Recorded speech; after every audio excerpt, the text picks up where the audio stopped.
ये सारा लक्ष्मी को मांग करके तो बहुत गड़बड़ हो गया, इससे अच्छा पहले ही ठीक थी।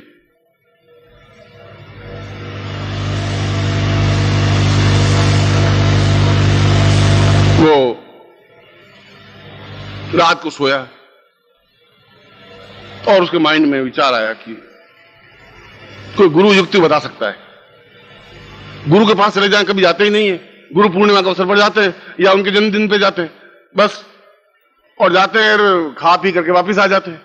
आज जाते हैं, आज मुसीबत आ गई थोड़ी, तो पूछ लेते हैं उनको। ये साधना भी उन्होंने बताई थी, या तो उनको बतानी नहीं चाहिए थी। हमें क्या मालूम था लक्ष्मी आएगी आएगी, हम तो साधना कर रहे थे। हमें क्या मालूम था कि आई जाएगी, खड़ी हो जाएगी, और खड़ी हो जाएगी। बस एक वरदान मांग करके खड़ी होगी। ये कि गुरुजी कोई ऐसी लक्ष्मी देते 15-20 वरदान मांग लेते हैं। हमारे को एक दो प्रॉब्लम थोड़ी है। उनका गुरुदेव आपने बहुत गड़बड़ कर दिया। क्या गड़बड़ कर दिया भाई, मैं तो सीधा सारा आदमी हूं। नहीं गुरुजी, आप गुरुजी मेरे हैं ही नहीं। अरे पर क्यों हुआ, क्या तो तकलीफ क्या है? उसने कहा लक्ष्मी आ गई। तो फिर उसमें तकलीफ क्या हुई? साधना दी थी, लक्ष्मी आ गई। उनके लक्ष्मी आई वो तो कोई प्रॉब्लम नहीं गुरुजी। अब वो 2 घंटे बाद आने वाली वापिस, और कहा एक वरदान मांग ले। अब एक वरदान कई बार मांग ले, तो बहुत गरीब दरिद्री है, धन तेरे पास नहीं है, धन मांग ले। तो धन मांग ले, धन तो मैं ले लूंगा, पर घर जाते ही बस वो एक शेरनी देखी आपने? शेरनी देखी है? मैं 18 साल से शेरनी पाल रहा हूं गुरुजी, आपने देखा नहीं है? ओंकार करते हुए आती है, जगदम्बा का वाहन है पूरी।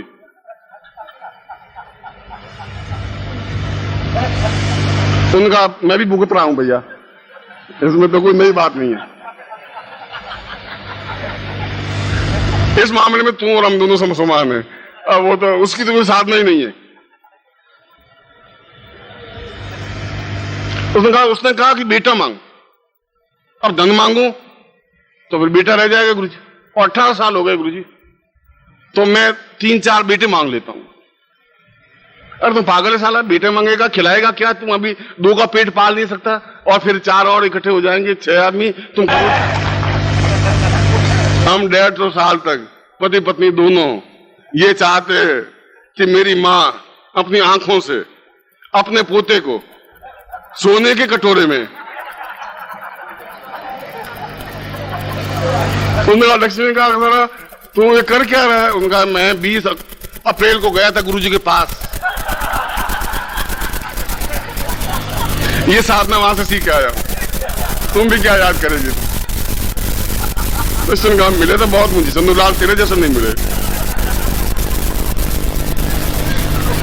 अब मैं आपको बैठा बैठा मैं प्रवचन करने सोच रहा कि मैं प्रवचन गणपति का इसको समझाऊं। अब इनकी प्रॉब्लम तो सैकड़ों है, अब इनकी एक प्रॉब्लम तो है नहीं, चंदूलाल वाली प्रॉब्लम है। किसी के पास धन नहीं है, फिर कोई यश नहीं है, किसी के पास गाड़ी चाहिए, फिर बंगला चाहिए, किसी के पास कैश चाहिए, और किसी के पास तबीयत ठीक होनी चाहिए। कुछ कोई ऐसी साधना हो जिसके माध्यम से सारे कार्य एकदम से सॉल्व हो जाए, सफल हो जाए। इस श्लोक में जो गणपति उपनिषद के मैंने श्लोक दिया है, उस श्लोक में ऐसी ही बात है। क्योंकि श्लोक में कहा है कि रुद्र और लक्ष्मी और गणपति तीनों एक ही शब्द के पर्याय हैं। हमने अलग अलग देखा है, हमने अलग अलग रूप में देखा है, हमने देवता अलग अलग बांट लिए। कोई लड़ाई करनी हो तो बजरंग बली, जय हनुमान ज्ञान गुण सागर, जय कपीस तीनों लोग जाकर, बस कोई ताकत का काम हो तो बजरंग बली। मां लक्ष्मी की जरूरत ही नहीं, हम लक्ष्मी को याद करते ही नहीं। और जब लक्ष्मी की कोई साधना पैसे वैसे चाहिए तो बजरंग बली बैठ गए एक तरफ, बस हे लक्ष्मी मैया, जय जय लक्ष्मी मैया, तुमको निस दिन दावा, जय मैया लक्ष्मी मैया, लक्ष्मी मैया। हमने हमारे पास देवताओं की कमी है ही नहीं, 33 करोड़ देवता है।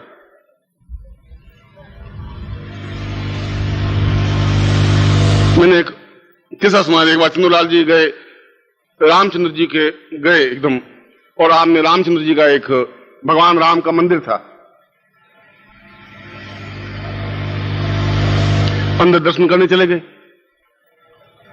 भगवान राम खड़े, लक्ष्मण खड़े, सीता खड़ी, धनुष बाण लिए हुए। चंद्रलाल जी ने कहा कि हे राम, श्री रामचंद्र कृपालु भजन अर्ण बय दारुण नव कंज लोचन कंज मुख। राम ने कहा क्या बात है, क्या स्तुति कर रहा है? उन्होंने कहा कि बात यह है कि मेरी पत्नी गुम गई है और आज 15 दिन हो गए, मिली नहीं। आप कुछ उपाय मेरा। राम जी ने कहा, देख भाई, अब मैं तेरी इस मामले में कुछ कह नहीं सकता। मेरी खुद की पत्नी गुम गई थी, मैं तो कुछ कर नहीं सका। यहां से किलोमीटर दूर हनुमान जी का मंदिर है, वो इस मामले में एक्सपर्ट है, पत्नियां ढूंढने के मामले में। तो उनके पास चला जा, ये काम मेरा नहीं है, मैं तो दूसरे काम करता हूं। तो हमारा तो यहां कोई पत्नी का काम हो तो हनुमान जी है, कोई बैरू जी है, कोई लक्ष्मी है, गणपति है, हमने अलग अलग टुकड़ों में बांट लिया है। एक टुकड़ा है ही नहीं, एक क्षण नहीं है, एक चिंतन नहीं है।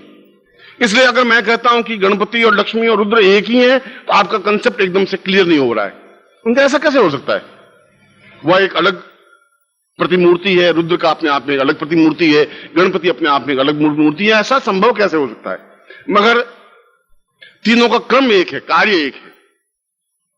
रुद्र का मतलब है कि हम रोग मुक्त हों, महामृत्युंजय, हमारे यहां रोग नहीं रहे, जीवन में अभाव नहीं रहे, कष्ट नहीं रहे, पीड़ा नहीं रहे, समस्याएं नहीं रहे, बाधाएं नहीं रहे। उनके लिए रुद्र की साधनाएं सर्वश्रेष्ठ मानी गई। हम अपनी मृत्यु पर विजय प्राप्त कर सके, हम भी नहीं, हमारे पुत्र भी, पत्नी भी, बंधु बांधव, घर में अकाल मृत्यु नहीं हो, कष्ट नहीं हो, पीड़ा नहीं हो। हम जो भुगत रहे हैं भुगते नहीं।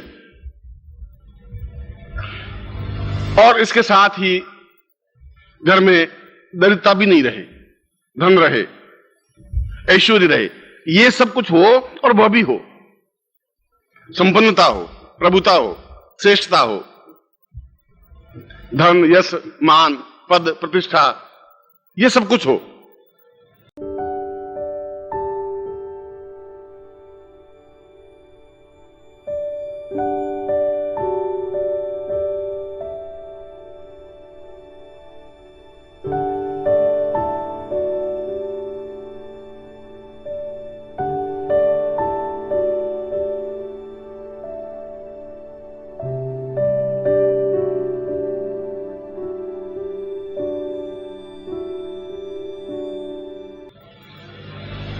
और इसके साथ ही साथ समस्त आने वाले विघ्नों का नाश होता रहे, आने वाली बाधाएं पहले से ही दूर हो जाएं, हमारे जीवन में कोई समस्याएं आवे ही नहीं, कष्ट नहीं आए, और हम एकदम पूर्णता के साथ में जीवन में सफलता प्राप्त कर सकें।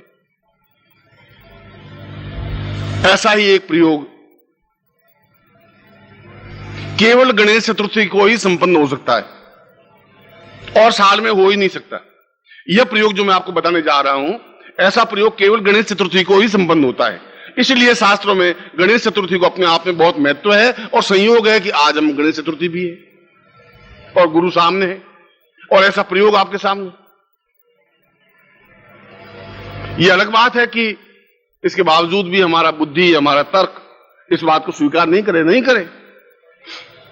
मगर मैंने कल कहा कि आप एक बार आजमा के देखें, आप करें एक बार। ऐसा हो ही नहीं सकता कि आप बिल्कुल शुद्ध भाव से करें और सफलता नहीं मिल पाए। गणपति तो अपने आप में, मैंने एक सन्यासी जीवन में एक सन्यासी मिले थे मुझे, अत्यंत ही उच्च कोटि के, आज भी वे जीवित हैं, और उनमें बड़ी विशेषता यह थी कि वो बैठे रहते थे और एक छोटी सी लाल कपड़े की झोली थी उनकी, बगल में लटकी रहती थी, मुश्किल से 6 उंगल लंबी 6 उंगल चौड़ी ऐसी थी। और आप उनको जो भी मांगे वो उनमें से निकाल के, रुपए मांगे रुपए, लड्डू मांगे तो लड्डू निकाल के देते, और कोई चीज मांगे तो और चीज उस झोली में से निकाल के देते ही रहते थे। मैं उनके साथ करीब 7-8 महीने रहा और उन्होंने कहा कि यह एक गणपति की साधना का परिणाम है। उन्होंने अपनी आंख में एक छोटे से पार्थ गणपति को स्थापन कर रखा था, आंख में पुतली के अंदर, और वो बाहर निकालते, उनकी पूजा करते, वापस वहां स्थापन कर लेते। ये अपनी आंखों से देखी हुई घटना है। इसका मतलब है कि गणपति साधना अपने आप में समस्त जीवन में पूर्णता देने वाली है, मगर साथ ही साथ पार्थ गणपति की पूजा तो अपने आप में अद्वितीय है। यदि आप आज गणपति के दिन, गणेश चतुर्थी के दिन दर्शन करना चाहें तो अत्यंत श्रेष्ठ 15 किलो, 1-2 किलो नहीं, 1-2 तोला भी नहीं, क्योंकि पार्द को अपने आप में ठोस बनाना तो बहुत कठिन है। 15 किलो वजन के पार्द के गणपति आपको स्टॉल पर देखने को, दर्शन करने को मिल जाएंगे, जिनका दर्शन करना ही जीवन का एक पुण्यदायक क्षेत्र है। एक प्रसंग बस बात कर रहा हूं।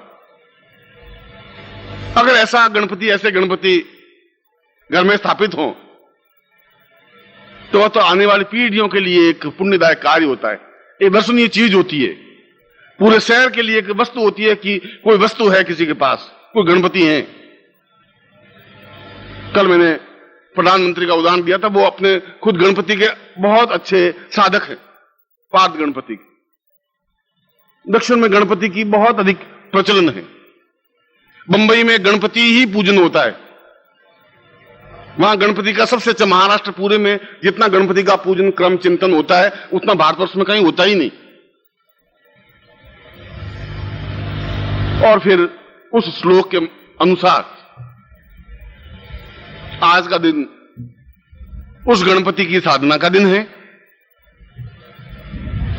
लक्ष्मी को स्थापित करने का दिन है, लक्ष्मी को प्राप्त करने का दिन है, अपने सामने प्रत्यक्ष करने का दिन है। अपने जीवन में लक्ष्मी अनुकूल बनी रह सके, अभाव रहे ही नहीं, जो चीज चाहे वह प्राप्त हो। और फिर पार्द रुद्र हमारे सामने हो, भगवान शिवलिंग हो हमारे सामने, क्योंकि इन तीनों का अपने आप में पूर्ण संबंध है। इन तीनों को अलग करके एक मेरे हाथ को पूजन करने से गुरु की पूजन नहीं हो सकता, खाली में ललाट के पूजन करने से भी गुरु का पूजन नहीं हो सकता। गुरु तो पूरा शरीर है।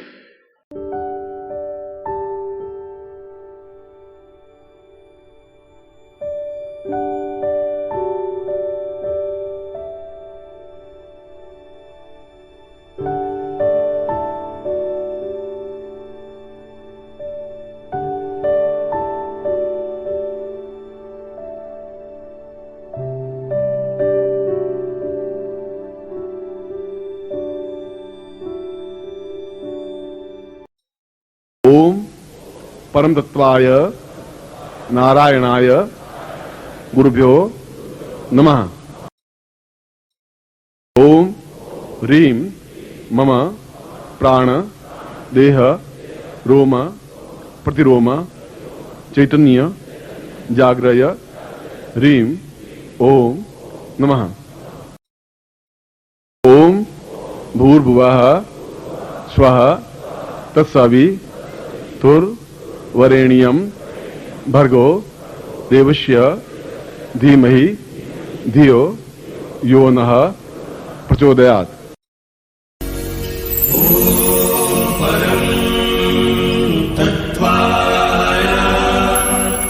नारायणाय गुरुभ्यो